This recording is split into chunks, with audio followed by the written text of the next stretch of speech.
right, well, thanks for hopping on today. We are going over transaction management and reporting.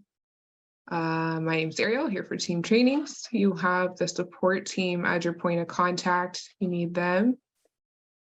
Our agenda for today, we're going to look at how to add a transaction, how to apply checklists and tasks to your transactions. We're going to look at how to create an offer link and how to view your goals and your metrics in the reporting tab.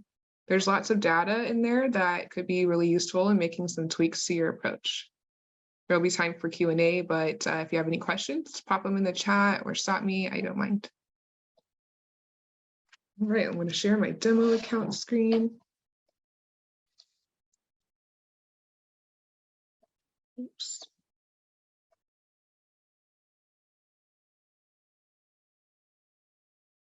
All right, I will first start off by saying Chime is super powerful. There's a lot Chime can do, but one thing with transactions, there's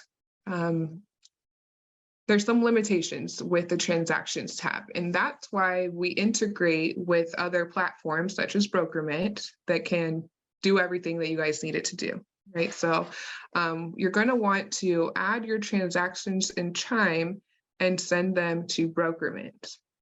So first thing here, you're going to go to your settings, and hopefully you've already done this because we've gone over integrations in our very first training. But if you did not, you're going to go to settings here.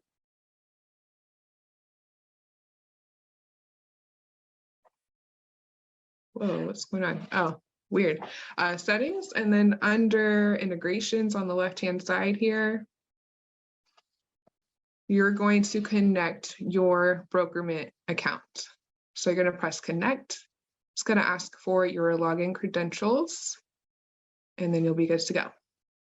So the good news about Brokerment's the only integration in Chime that we have currently that is a two-way integration, meaning you can send transactions from Chime to Brokerment and from Brokerment to Chime.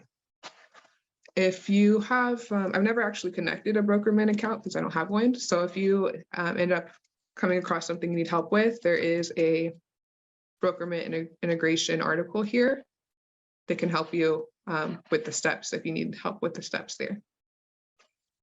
Okay, so it's a two-way integration, but we do recommend adding your transaction in Chime first and sending it to Brokerment. All right, so first step, connect that, and you'll be good to go. Now, transactions, every team is really different with what they expect for transactions and how to input transactions.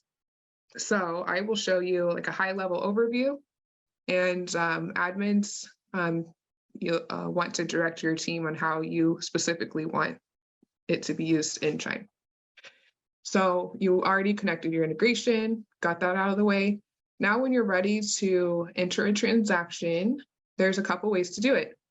You can do it through the Transactions tab, or you can do it in the Leads profile. We're going to look at the Transactions tab here. In the Transactions tab, you have your purchase transactions, your listing transactions, a couple other options here. And you can view this data in this list view, or there's this little Kanban view here, but most people just use the list view. You'll see all of your transactions for the type of transaction. They'll all be listed here. Team admins, you'll be able to see your whole team's transactions, of course. To add a transaction, you're going to press this little plus sign. There's a drop down here, actually. There's an option to manually add it or add from the MLS. So we store your transactions for the past 3 months, and you can pull them into Chime by clicking this button. We'll come back to that in a minute. For now, we're just going to manually add a transaction. I'm going to click that. You'll put in the address of the property, and every transaction needs to be associated with a lead. So if the lead for some reason isn't in Chime, you'll have to add the lead first. and then add the transaction. I'm just going to click a random address. Oh, whatever, it doesn't matter. I'll just click an address and then tie it to a lead. All right, you'll have your name there for the transaction owner. You're going to decide if this is a purchase transaction or a listing transaction. And which stage are you in the process? Are you in pre-contract? Are you under contract? Is already closed? You'll select that there. There's this little details view button you can click on to enter more details, like the close price, commission rate. So this is what I was saying. Every team's really different on what they want filled here in the transaction fields. I'm going to send over instructions to your team admins to help with this. If they don't already have this set up, I'll give them some instructions and then they can direct you better. There's options here for dates if you want to put in different dates here. Right, lots of fields. Mostly you'll just want to enter the address, the lead name, and then the transaction type and transaction stage. So this top part here for sure. So once you have that filled, you're going to press save. And it's going to take you to another screen here. You have your transaction pipeline. So starting from pre-contract all the way to closed.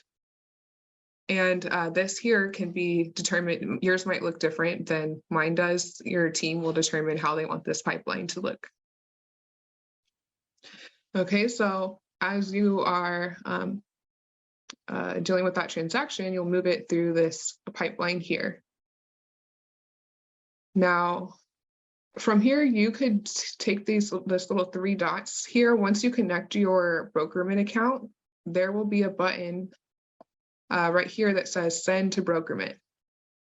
I don't have Brokerman connected, so I don't see it. It's not here right now, but you'll see delete transaction and you'll see send to Brokerman. You'll hit send to Brokerman and follow the instructions to get it there. So that's as simple as it could be, but it could be even more, you can have more tasks here if you wanted to. Let's say you want to remember to collect a doc next week. You could add a task here and write that task here. And maybe next Monday, I want to get this, make sure I have this doc. I could remind myself by text message when at due time and press save here. And so next Monday, I'll get a task notification that says, get this doc, right, for this transaction. And I'll get a text message too, as long as I've reminded myself here. Okay, so you can add tasks for yourself in this transaction tab here. If your team decides to utilize checklists, transaction checklists, and every team's different with this, if they decide to use it or not. So I'll send over instructions to your team if they decide to use this. But for future reference, if you do have a checklist to apply, you'll just press this button here. And there's a few different options. Maybe they have a whole buyer transaction checklist for you so that you'll remember to get all of this done for the different stages of that pipeline. So right now we're in pre-contract, so I have these items that I need to complete. When I move it to under contract, I'll have a different set of actions to complete, and so on until closed. You have all your tasks to complete. So maybe you have something already set up in Brokerman. Feel free to chime in if you guys have any input on this already. But if you decide to use it in Chime, this is how you do it. You'll just press confirm after you click on the transaction checklist, and the tasks will appear. I will say just hit refresh because there we go. They didn't all load. So sorry, I just had a question. Yeah. So, because normally we don't use Chime. I mean, people can use Chime, I guess, if they want to put their transactions in there. We just use Brokerman. If we wanted to connect, like, so if we did connect this to Brokerman, could we just do that? Like, do what you're talking about from the opposite side? So just do the whole transaction in Brokerman and send it to Chime if we wanted to, or? Yes, with Brokerment, it's a special integration. You can send it to Chime. I have never actually done it because I don't have a Brokerment account, but the instructions are send data to Brokerment. Okay. Instructions will be here. Update data from Brokerment. Okay. Where is it? It's somewhere in here. It'll show you how to send it to Chime. I would have to read through all this. No problem. Yeah, I was just wondering, sorry. because we normally, to be honest with you, we don't ever use, as far as I know, I mean, I don't ever use the transactions in, I've put some transactions in there just so I can track the, like my progress throughout the year, but I don't like connect it to Brokermid and do all that stuff. Okay. If you guys already have, there's that little button to send to Brokerment. If you guys already have a system going, like a checklist or and all that stuff going in Brokerment Yeah. already, then I'll spare you the details here for this checklist. But just know that it is a possibility and you can add individual tasks for yourself here. At the very least, for what you're saying right now, as far as tracking everything in your data, at the very least, you can still just come in and add the bare details here for your own personal, knowledge. Yeah, that's what I do. I just go in there and type in like the, because my leads are in my Chime system. So then I'll attach the transaction to them in there. So I just can see, because I like the way it's laid out. I can see like overall based on like months and stuff like that and years, like how much I've done for the whole year. I like that layout better than, so that's why I use it that way. But some people, if they wanted to connect it together, I guess they could. Absolutely. Yeah. Yeah. Thanks for your input there. It's hard to, this training is hard to go without knowing how you guys are already functioning. So thank you for your input. Yeah. This, I guess, would be up to you if you want to use this piece since you're already using Brokerment, but I do recommend adding them in Chime because you're going to see in a bit here in your reporting tab, you'll be able to see a lot of your data that are tied to your transactions. Like if you're where you're at for your year and percent to goal and all of that stuff. So yep, so that is how you'd add it. Pretty simple. There's also, actually, I forgot to show you. Let me pull up. So in the transaction, there's a couple other tabs here. So like contacts, there's a list of contacts depending on what your team admin has set up. Maybe you have some lenders that you guys work with. Maybe you have vendors that you work with, electricians. So what you can do here easily is attach a lender to this transaction and add a contact. So you'll press add a contact, assign it to that lender, and then there's this button that says send introduction email on assignment. So once you add that contact, the system will automatically send an email to your lender, and it's going to give the lender basic info and transaction info, depending on what you check here. It'll say, hi, Jay Lender, I need your services on a new transaction. Please don't hesitate to contact me, blah, blah, blah. And once you press assign, they'll get that email.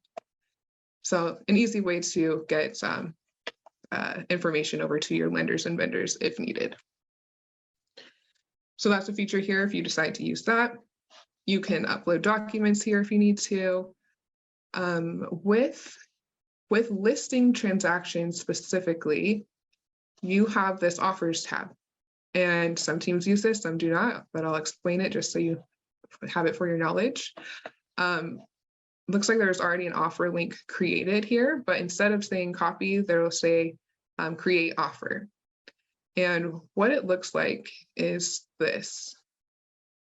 Oh, this. So essentially, you can create this offer link so that when the buyer's agent wants to submit an offer, they can use this link to submit the offer and you can see all of your offers in one spot. So what you would do here is create the link and put it into your MLS. So you'll create the offer link. It says, document clear instructions to buyer's agents will be submitting offers for this listing, providing specific details that they'll need to know, and be sure to upload and explain any documents that will need to be completed in order for an offer to be considered. So this is what the offer link would look like. The buyer's agent would fill in the details here. Once they do, you'll be able to see all of your offers in one spot here, and there will be a button to accept or deny the offer, and the buyer's agent will be notified if you accepted or denied the offer. So some teams utilize this. Some already have a system for that. Just wanted to make sure you guys were aware that you could do that here. You'll just create the offer, copy the offer link, put it into your MLS, and provide instructions. Also here, you can add notes if you want to, pin the notes to the top of your timeline here. But at the very least, just like you were saying, you can just add that transaction and be done with it there. So you have your numbers. And as mentioned, so there's a couple ways to do this. You can do it through the Transactions tab or through the People's tab. You can go to your leads profile. Stephen, we closed. There's this Transactions tab where you can add the transaction this way. It's the same thing. It just already fills out the lead for you. Just put the address in. Pretty easy there.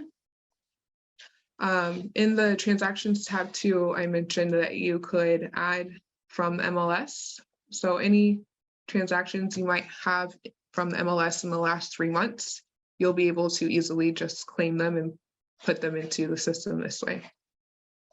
Associate it with the lead, and you'll be good to go. Okay, you can view this data, adjust your columns here for what you want to see for the data. You'll be able to use the search bar if you want to find a specific transaction. But yeah, I think Eva was saying he likes to see the numbers here. Cool. What questions do we have about transactions? It sounds like you guys might not be using this piece, but you will want to know how to use the reporting piece. So we'll look at that in just a second, but does anybody have any questions about transactions? Let's see and check the chat. Looks like we're good. Okay. Now let's go into reporting. So there's a lot of data here that you might want to keep an eye on. The first thing, hold on a second, looks like my data is not loading.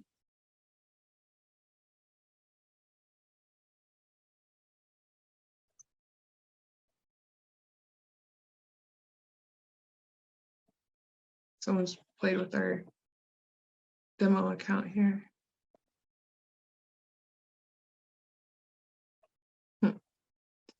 Well, let's pretend like data is here. Someone's playing in our demo account. I don't know what happened to the data, but so you have agent accountability tab. And first thing you'll want to do is refresh the data so that it's new. Oh, maybe that's what I needed to do. Okay. So we have all of our data here, and you can view this by this month, last month, this quarter, however you want to customize the date range. This here is set on 24 hours, but you can narrow down time of day for reporting as well. You can use the filters here to view this data by lead type or source or pipeline. You're going to see the number of leads, new leads that you have this month. You'll see how many calls you've made and how many leads you've called here. And that's another thing, if you're not using Chime to make your calls, then obviously these numbers aren't going to be correct. So that's another. If you manually enter the calls, will it? Yes. Okay.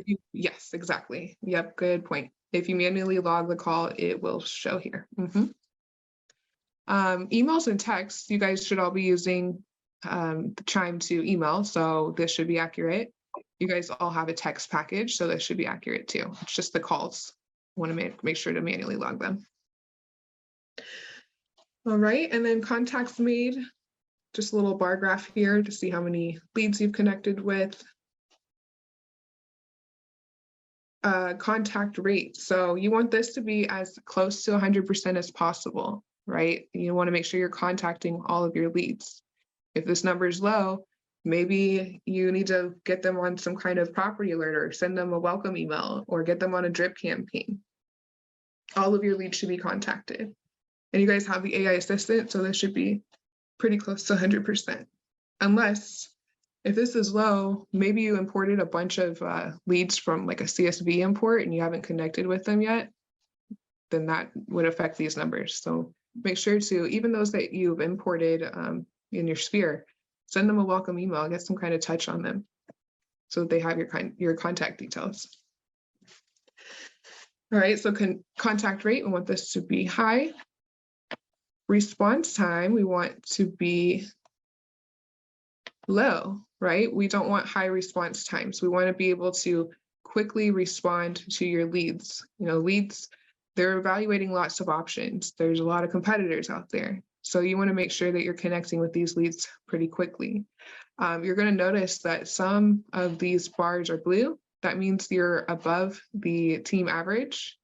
If they are red, you're below the team average.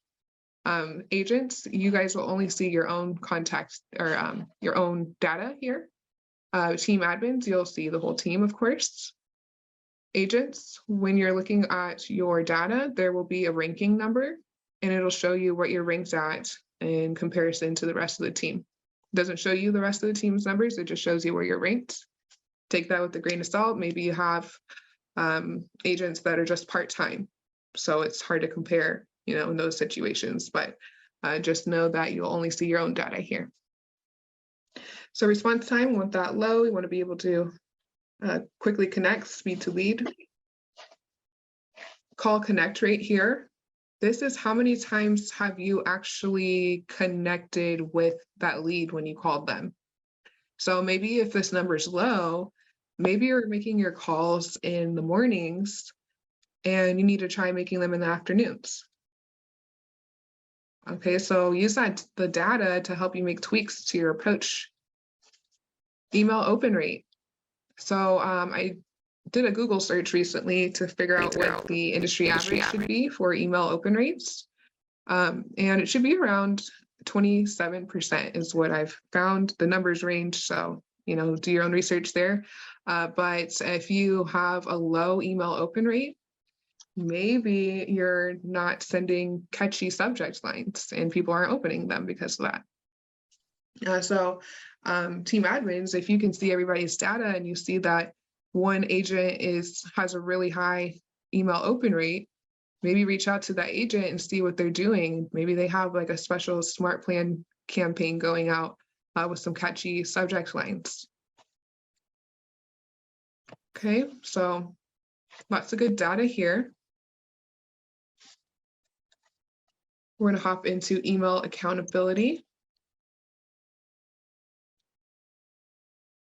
All right, so email accountability, you can see how many emails you sent, how many of those were opened, and how many of those were replied to.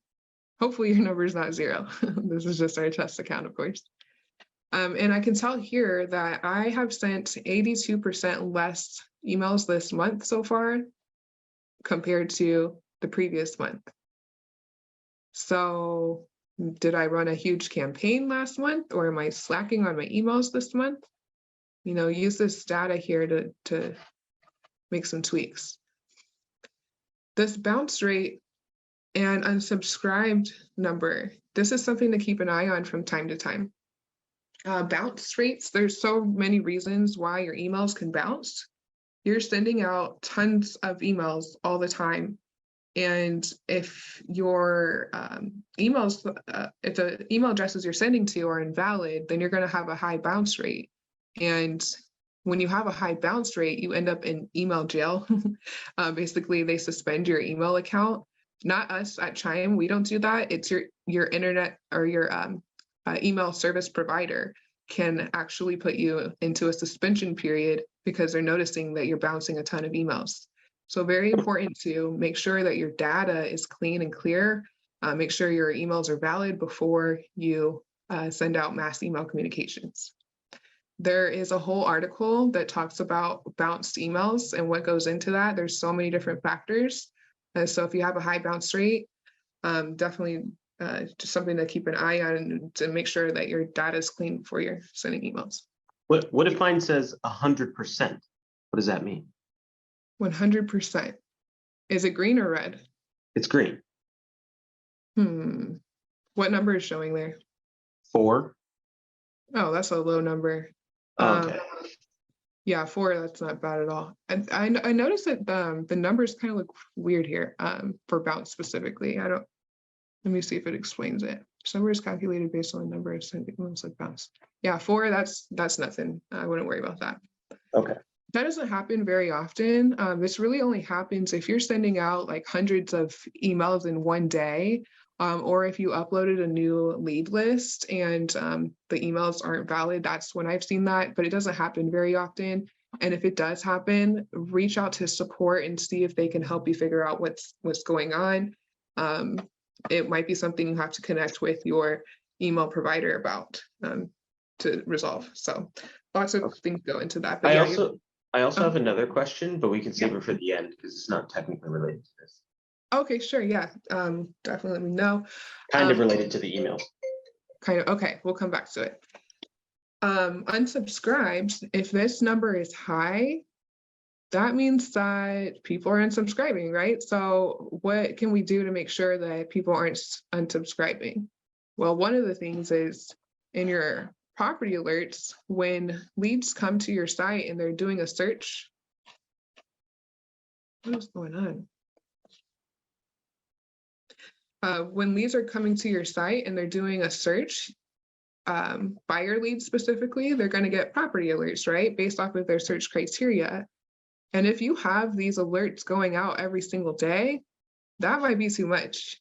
You know, you don't want people unsubscribing from you now because then you're not going to be able to get in touch with them later, right? So that's why we recommend just maybe 2 or 3 days out of the week for your property alerts. You don't want to bombard people that aren't quite ready to buy yet, right? So keep an eye on your unsubscribes. And if you have this going every day, then that's probably why they're unsubscribing. Or maybe you have a smart plan campaign that's sending out way too many emails. You know, maybe you need to take some of those touch points away. So these are things you can evaluate for a high unsubscribe number. And, you know, here too, we've talked about this in our lead management training, but maybe you have this set on only 2 or 3 days a week.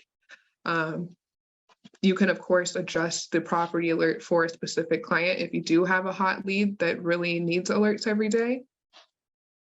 Hopefully you guys have all watched that training, but you can adjust that client's property alert here to be every day.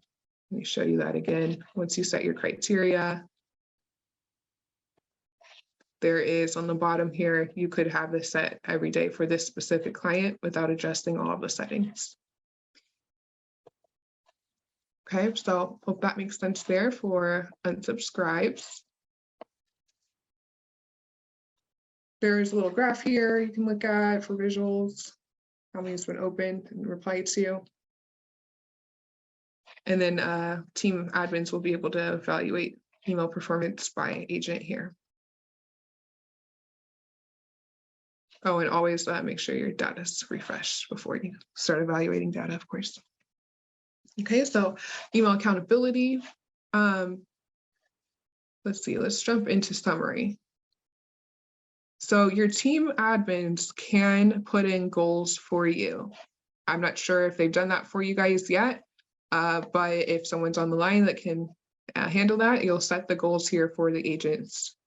All right. Can you set individual goals for each agent? Yep, you absolutely. Oh, okay. Yep, you'll be able to set that. Oh, okay. I'll go over instructions for you. Okay, perfect. Yep, so here, let me refresh the data, see if we get numbers.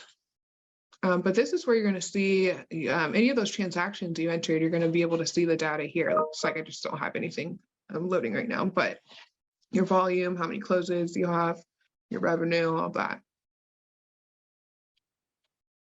There's also this little graph on the bottom here where you can see how many leads you've attracted over time. You know, maybe I did a huge campaign on February 3rd. I can see that huge spike there. See how many leads I'm getting over time here. Maybe you can use this to evaluate lead sources. Maybe you had a Facebook campaign and you saw a huge spike in lead growth over that time. You know, maybe you want to get another campaign going. Okay, so that's really it for this part. You can obviously see your volume and closings on graphs here.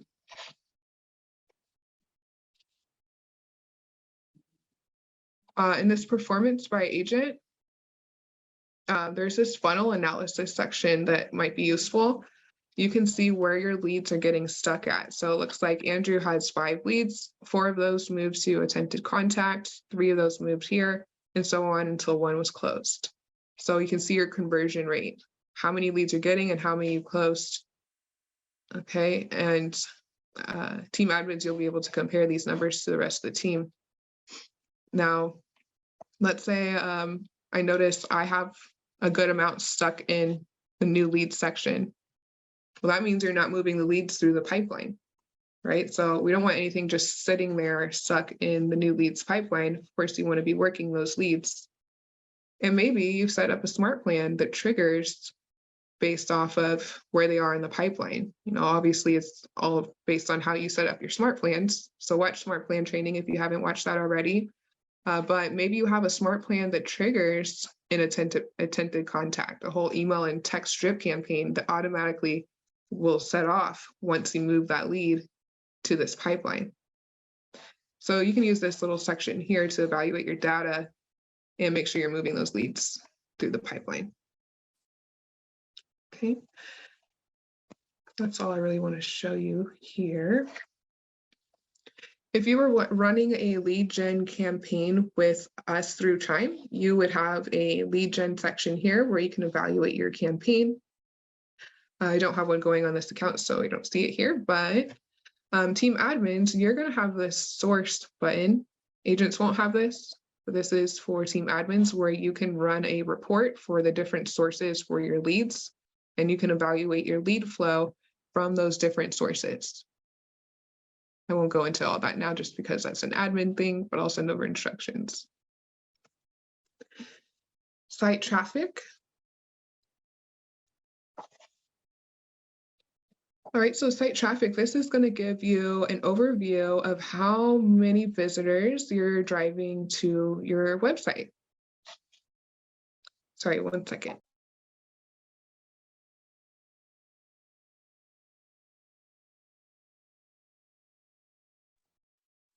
Sorry, I needed some water. Okay, so we have 352 visitors in the last 30 days. Let me update the data here. 398 visitors. I'm 23% down over the previous 30 days, right? So if this number is down, this is something I would look at every month. Like, how much traffic are you driving to your site? Of course, you can have a website, but you got to drive traffic there. So if this number is down versus the previous data set, maybe you need to start a lead gen campaign, drive traffic to your site. Maybe you need to post more on social media and use the social studio, get some posts out there and drive traffic there. Maybe you need to start like a postcard campaign and put a QR code or text code on your postcards and drive traffic to your site that way. So use this data to evaluate, you know, what's working for me, what's not, what do I need to do differently going forward. So 398 visitors, 23% down over last 30 days, previous 30 days. Page views, they're viewing less pages. There's a little graph here. There's a visitor activity by hour. And so I can see here, looks like the darker color means I'm getting more traffic. So it looks like Thursdays at 2 to 3. Looks like Wednesdays I'm getting a good amount of traffic during the day. So maybe I need to make sure that I'm available and ready to connect with leads during these times when I'm the most busy. Or let's say you're getting more traffic. Maybe I'm getting more traffic in the afternoons. So maybe I want my property alerts to go out in the afternoons. You can set your property alerts to go out in AM or PM. So maybe I want them to go out in PM when people are the most active. Okay, so those are just a couple examples of how you could use this data, but it's all here for you. There's a lot of little graphs here that you can look at. Like if you want to see how many views you're getting on desktop versus mobile or by source. This very bottom here, this will show you how much site traffic you're getting per page type. So you're going to notice that you're getting the most traffic on your listings and your listing detail pages, of course, because at the end of the day, people are coming to your site to look for listings, right? So you'll notice that this number is typically higher than any of the other pages. Maybe your blog, geez, sorry, I need to turn off that sound. Maybe your blog page is down versus the previous 30 days. Maybe you had a really good blog content, and then, or maybe you had bad blog content and need to make some tweaks there. Maybe you looked at your home valuation number and it was low. Maybe you want to start driving more traffic to your home valuation page. Start a postcard campaign with a QR code for your home valuation landing page and drive traffic there. So lots of data here. I kind of quickly went over a bunch of this, but one more part here under activities. This is actually something I would look at every day. I might have mentioned this in your lead management training, but this activities timeline, this is something I would look at every day because it shows you who's been viewing what property, who's opened what search. Here you could see Brian saved this property, Brian requested a showing, this person opened an email, right? So if I'm looking at this every day, this is who I want to connect with because they're active.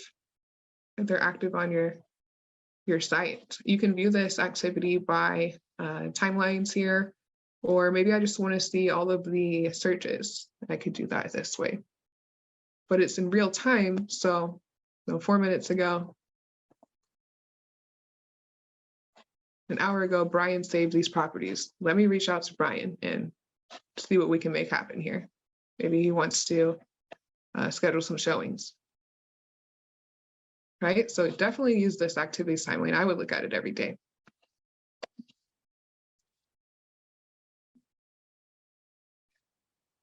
All right, I think that's really it for reporting. What questions do we have? Any questions?